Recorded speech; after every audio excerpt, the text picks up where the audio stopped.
The shoes are barely 3 inches long, delicately crafted from embroidered silk. Each curved point reflects a gruesome secret, a tradition that has held millions of women in its grip for nearly 1,000 years. To fit into these shoes, mothers broke their daughters' bones when they were still children. What lay behind this cruel practice was not mere oppression, but an unsettling kind of love. Nanjing, 10th century. A dancer named Yao Niang captivates the audience, performing for Emperor Li Yu of the Southern Tang dynasty. Her feet, wrapped in silk strips, curve like a new moon. She dances on a gilded stage, a lotus flower come to life. In that moment, she transcends her role as a concubine and becomes an aesthetic ideal. Inspired, other women in the court begin binding their own feet, striving for the same delicate silhouette. This seemingly small decision ignites a cultural shift. The Southern Tang, a kingdom on the brink of collapse, begins a tradition that will echo through the ages. Li Yu's reign may be fleeting, but the beauty standard he sparks will endure for centuries. Within a generation, bound feet emerge as a status symbol among the aristocracy. Wealthy families, no longer needing their daughters for labor, embrace the impracticality of tiny feet as a sign of affluence. As the Song dynasty rises in power in the late 10th century, foot binding spreads beyond the elite. Scholars write about it, poets celebrate it.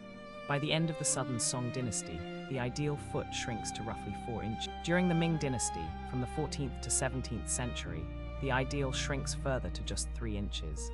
This size, known as the golden lotus, becomes the pinnacle of beauty. Feet measuring between 3 and 4 inches are called silver lotuses, while anything larger is deemed an iron lotus, a failure. Families measure their daughters' feet with the same precision they reserve for their grain yields, knowing that the practice seeps into every layer of Han Chinese society. By the 19th century, estimates suggest that 40 to 50% of all Chinese women have bound feet. Among the upper-class Han families, that figure approaches 100%. A single dancer, a captivated emperor, and a performance on a golden stage lay the groundwork for a millennium of broken. Yet the reality of foot binding is more horrific than any poetry reveals. The process typically starts when a girl is between 4 and 7 years old, though some families begin as early as 3. The timing is critical. A child's foot is still soft, its bones malleable. Delay too long and the bones harden, sealing a fate that could live. A mother or a hired foot binder first soaks the girl's feet in a warm mixture of herbs.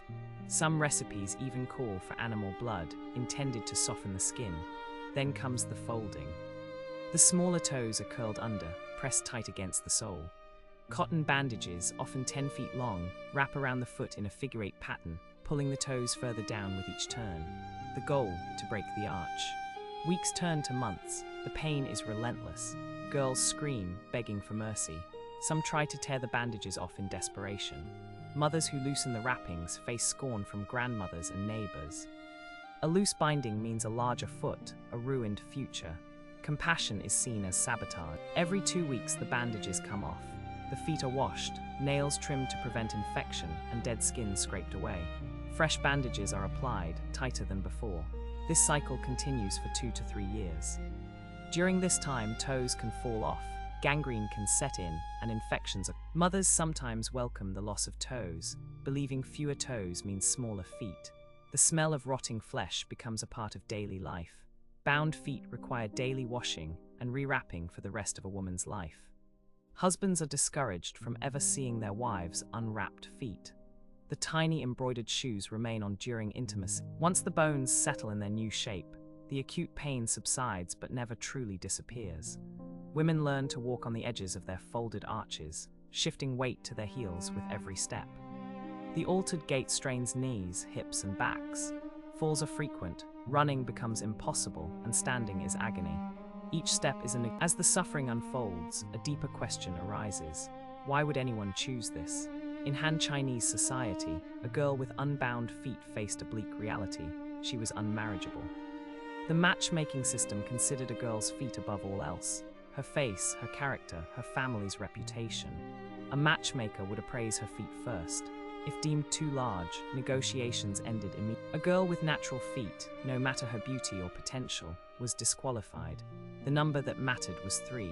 It separated a future from a life of despair. Bound feet signaled that a family could afford to raise a daughter who would not toil. The smaller the foot, the higher the family's status. Marriage negotiations revolved around bride prices. A girl with perfect golden lotus feet commanded a higher price than one with silver or iron lotuses. This created a cycle that trapped families for generations. Mothers who endured the agony of binding themselves now saw it as necessary for their daughters. They chose 2 years of suffering. Mothers knew the pain intimately. The screaming, the infections, the smell, the sleepless nights, and the daily wrappings. Yet they continued the cycle, aware that girls without bound feet faced poverty, labor, and a life devoid of security. Each generation perpetuated the tragic arithmetic of love and pain in the name of survival. The daughters who survived grew up married, had daughters of their own, and inflicted the same fate. Not from ignorance, but from a memory of suffering that lingered. This story remains a poignant reminder of the bond between mother and daughter, the depths of sacrifice, and the haunting legacy of bound feet. Yet this was only half the story. The other half lay in the desire that bound feet ignited across centuries of literature,